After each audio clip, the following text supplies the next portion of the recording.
Welcome to news Adda. No doubt కేసీఆర్తోనే కవిత ఢీ. తెలంగాణలో కొత్త పార్టీ పెట్టేందుకు రెడీ అయిన మాజీ సీఎం బీఆర్ఎస్ అధినేత కేసీఆర్ తనయ కవిత నిన్న మొన్నటి వరకు రాజకీయపరమైన విమర్శలతో దూసుకుపోయారు. అయితే ఆమె ఎన్ని విమర్శలు చేసినా సొంత సోదరుడు కేటీఆర్ సహా కుటుంబ సభ్యుడు హరీష్ రావు పైన విమర్శలు గుప్పించినా తన తండ్రి బీఆర్ఎస్ పార్టీ అధినేత కేసీఆర్ను మాత్రం పక్కన పెట్టారు. ఆయన జోలికి పెద్దగా వెళ్ళలేదు. వెళ్ళినా పరోక్షంగా మాత్రమే స్పందించారు.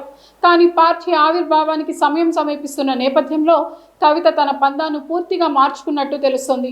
కేసీఆర్ను ఏమీ అనకుండా తాను ఎన్ని రాజకీయాలు చేసినా ప్రజలు పట్టించుకోరని భావించారో, లేక కేసీఆర్ వంటి బలమైన నాయకుడితో తలపడితే తప్ప తన ప్రత్యేక రాజకీయాలు దారిలో పడవని అనుకున్నారో కానీ ఏకంగా ఇప్పుడు కేసీఆర్ సెంట్రిక్గానే విమర్శలు గుప్పించారు. జగిత్యాలలో సోమవారం నిర్వహించిన బహిరంగ సభను కార్నర్ చేస్తూ కీలక వ్యాఖ్యలు చేశారు. ముఖ్యంగా కేసీఆర్ చేసిన వ్యాఖ్యలను కవిత తప్పుపట్టారు. బీఆర్ఎస్ను ప్రజలు ఓడించారని అనడంపై విమర్శలు చేశారు. ప్రజలను తప్పుపడుతున్న కేసీఆర్ వాస్తవాలను ఇప్పటికీ తెలుసుకోవడం లేదన్నారు. అధికారంలో ఉండగా ప్రజల మధ్యకి ఎప్పుడైనా వచ్చారా అని ఆమె నిలదీశారు. అంతేకాదు ప్రజల సమస్యలపై ఏనాడైనా సమీక్షలు చేశారా అని ప్రశ్నించారు.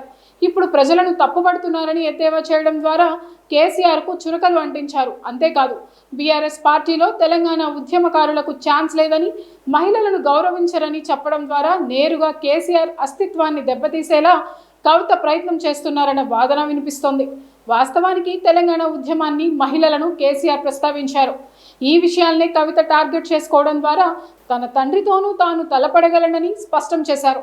మొత్తంగా మంగళవారం నాటి మీడియా సమావేశంలో ఇతర అంశాలు ఎలా ఉన్నా కేసీఆర్ను టార్గెట్ చేయడం ద్వారా తన రాజకీయ అడుగులు ఎలాగైనా పడతాయన్న సందేశాన్ని కవిత స్పష్టం చేశారు.